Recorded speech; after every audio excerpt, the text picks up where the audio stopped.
So I met Paul, and I fell in love.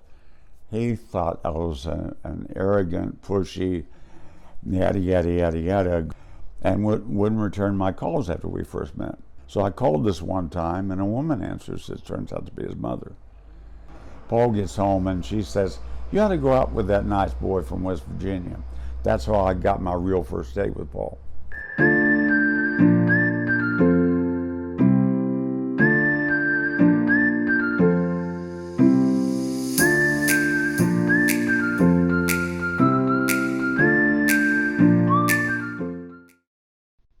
Well, welcome back to Everyone Has a Story, true tales from everyday life.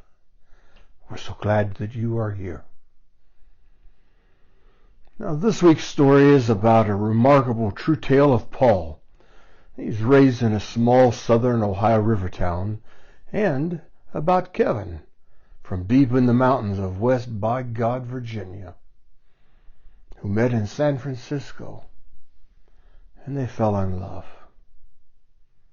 For the next 30 years, this perfectly matched couple achieved extraordinary successes against formidable odds of that time: bigotry, homophobia, and denial, both as a couple and in business and in politics. Paul's dream came true when they returned to his hometown, where they created the Emporium of Portsmouth, an extraordinary antique shop. It was in the last mercantile store in Portsmouth. They say it was like stepping back into the late 1890s. And here they lived in the loft above the shop, a respected and honored, loving couple, until Paul's passing. The Emporium of Portsmouth helped the revitalization of downtown, and the legacy founding of the Paul E. Johnson Memorial Fund is one of the principal resources for the beautification of the Portsmouth downtown retail district. With love, all things are possible. This is Paul and Kevin's story.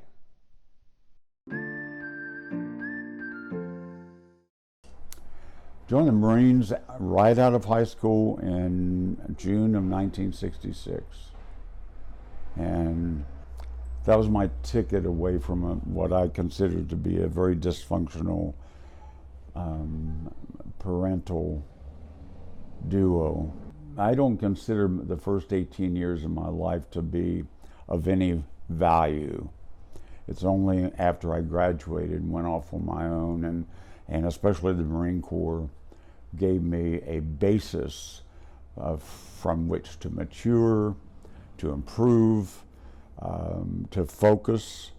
I had none of that in my first 18 years of life. The only thing my dad taught me in those 18 years was to tie a double Windsor. That's the only thing I remember my dad teaching me. My mother beat me. She had problems. So, Marine Corps was the ticket. Well, I got hired by Orlando's mayor to be his chief of staff, the administrative assistant to the mayor and council is what it was called. I loved that job. I truly did, and I was good at it. I was good at it until he found out I was gay. Then got booted. And I decided, I don't want to, this was the Anita Bryant period, and the anti-gay this, that. And I said, I'm leaving. I paid off the bills I had. I had $200 in my pocket, and I went to San Francisco. And I started all over. So, I couldn't get a job, especially being a Republican. San Francisco Democrat. I was Republican at the time. I no longer am. It was a different Republican Party then. So I started my own business. I spent hours and hours at San Francisco Library learning about art. And I opened an art gallery. And it became highly successful. It was right in the middle of the Castro, and the Castro was the center of the gay universe at the time. And I was right in the middle of it. And it was exciting. Oh, God, it was exciting. And I named it after my mother. It was called the Gallery Gloria Jean. And the Gloria Jean is my mother's name, because I thought it had a nice twang to it, and fit San Francisco, and certainly fit the Castro, which it did. And then I met Paul. Best thing that ever happened to me.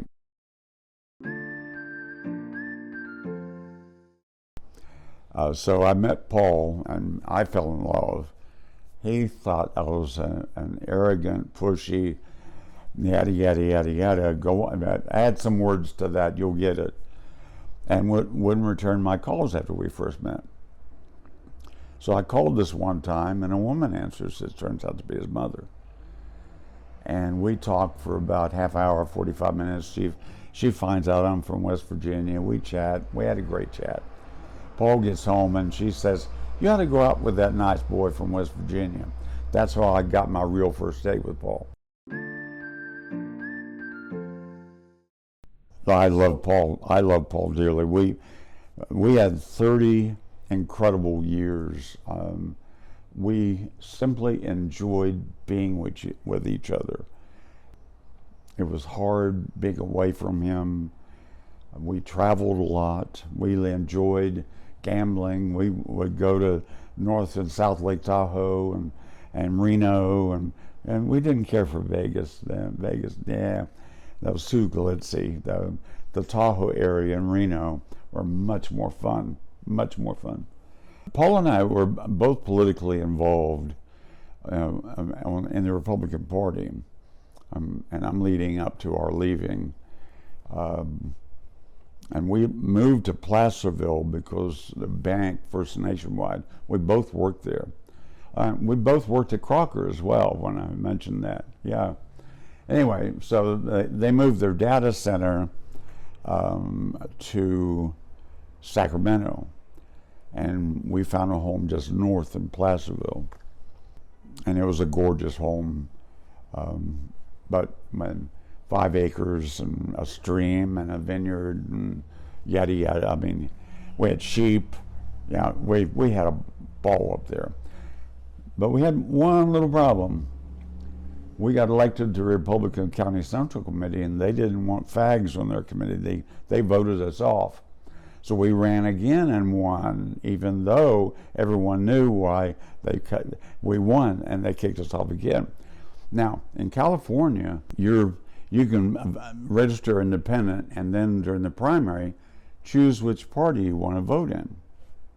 Can't do that here in Ohio. You have to be one or the other, right? So we went independent and just gave up on the Republican Party and just said, the heck with it. Anyway, to lead to that, from there, we moved to Concord. Charles Schwab has their biggest CPUs are in San Francisco and in New York. And guess where in New York they were? On 9/11. So 9/11 comes along, New York office is gone. Well, they don't need him anymore, so he gets laid off. And Paul, we sat down one evening after he got laid off to talk about what we wanted to do. What his dream had always been to open an antique store. And he wanted to come home, this is his home, to do it because his mother was aging. His father had already died by then. His mother was approaching 80 at the time, so he wanted to be home. Now, I had been to Portsmouth with him because we visited his parents quite often. I was not impressed. Portsmouth was going through a major decline period. Whole stretches of Chillicothe were boarded up. Whole stretches of 2nd Street built boarded up. The people we talked to here were disconsolate. That's the best word I can find. But I told Paul I'd go anywhere with him. That's what he wanted. He desperately wanted to do that. Now, we both came out and hooked up with Ruth Ann Brush as our realtor. She happened to know the owner of Stapleton Office Supply, which is the building that we ended up buying. She knew that owner and knew that he was wanting to soon retire. So she managed to get him with us. We made an offer. He accepted. So it was never on the market. It was an immediate private transaction. Paul started buying in California. So by the time we were ready to move, we had to get the largest truck that I think it was Atlas Van Lines. I can't remember which van line, but the largest they had was packed. How did we do that? Well, we did. If you're enjoying this story, please give us a like and consider subscribing to our channel. We publish an interview story each week of everyday people with extraordinary stories to tell, like this one. Hit the notification bell to be sure you know each time a video comes out. It sure helps our channel, and we appreciate it more than you know. We're glad you're here.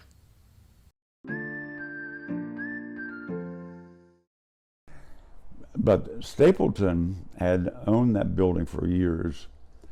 They had, this is a 1899 building that was the first Sears Roebuck in town. It's the only remaining mercantile building left in Portsmouth. A mercantile always had a mezzanine because that's where the owner or managers would sit and watch the main floor, exactly. Or if it was a jewelry store, the guy with the shotgun. If he wasn't in a cage in the middle.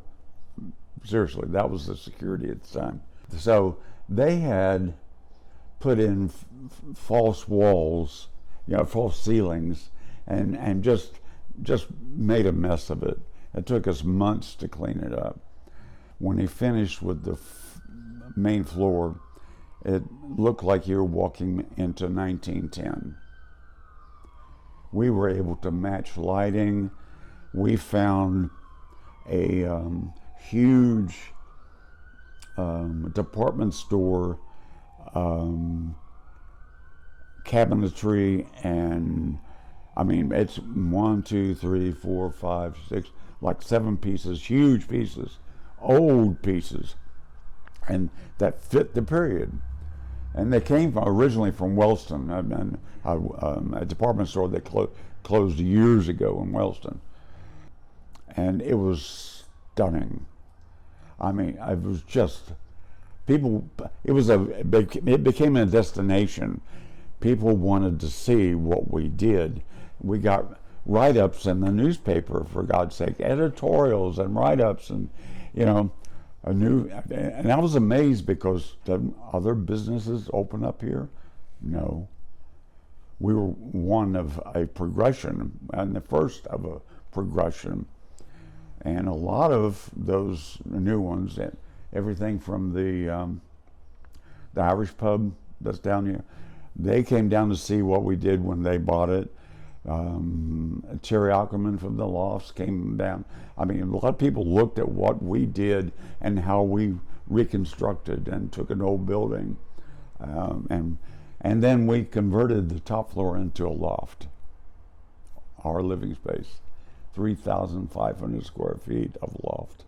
It was wonderful. So we had a ball. We had an absolute ball. We found that he had kidney cancer, and went to OSU, and they removed that kidney. Now we thought that would be the end of the story. It's gone. I brought him back, and he got back to good health.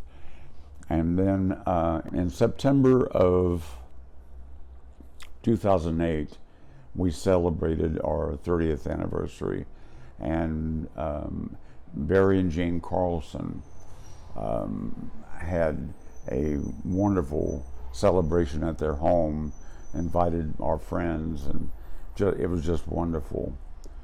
3 weeks later, we were at his mom's, and he's lifting something. He says, "I've got a lot of pain." So we took him to the hospital.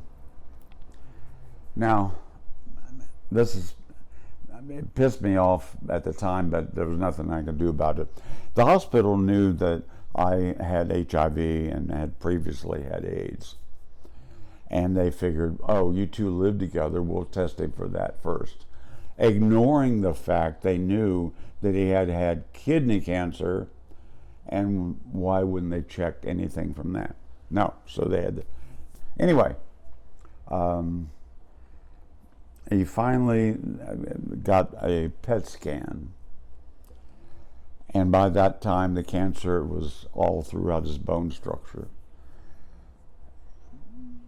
That was October.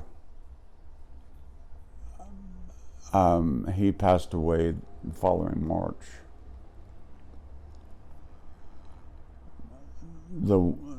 I got a lot of help from friends, and because he wanted me to keep the store open until I finally closed it after he passed away, which I did, and trying to keep the store open and take care of him. And I took care of him at home, not going to put him in a hospice, because I wanted to make sure that he was never in pain. I arranged for that, if you know what I mean. He was never in pain. But a lot of friends volunteered to come over in the evenings and at night and allow me to get some sleep. The one thing I'll recall and I'll never forget, Reverend Queen was pastor at All Saints at the time, and we used to go to All Saints. And Paul made his final confessions to Reverend Queen. I stepped away. It wasn't my role to listen to what Paul had to say. I have no clue what he had to say. But it was something that Paul wanted to do. I'll never forget that. So, yeah, it was rough watching your love pass away like that.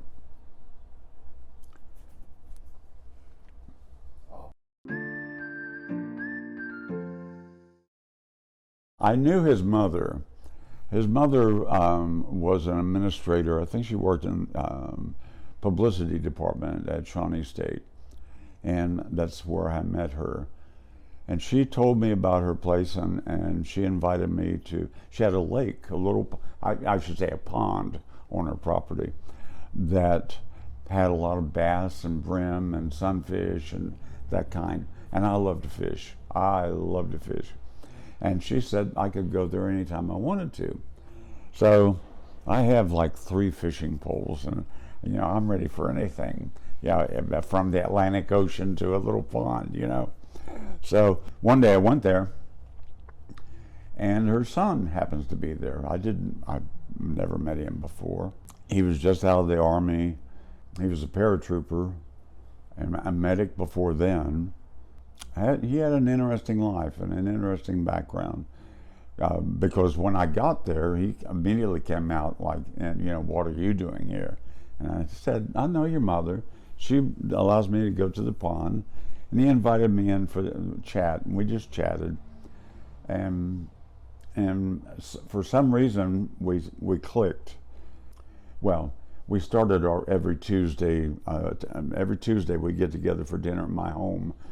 And we would always watch a movie. He would pick the movie, I'd do the dinner, because he's a movie buff. And we just became close. Plus, I invited him to things. I was still on city council at the time.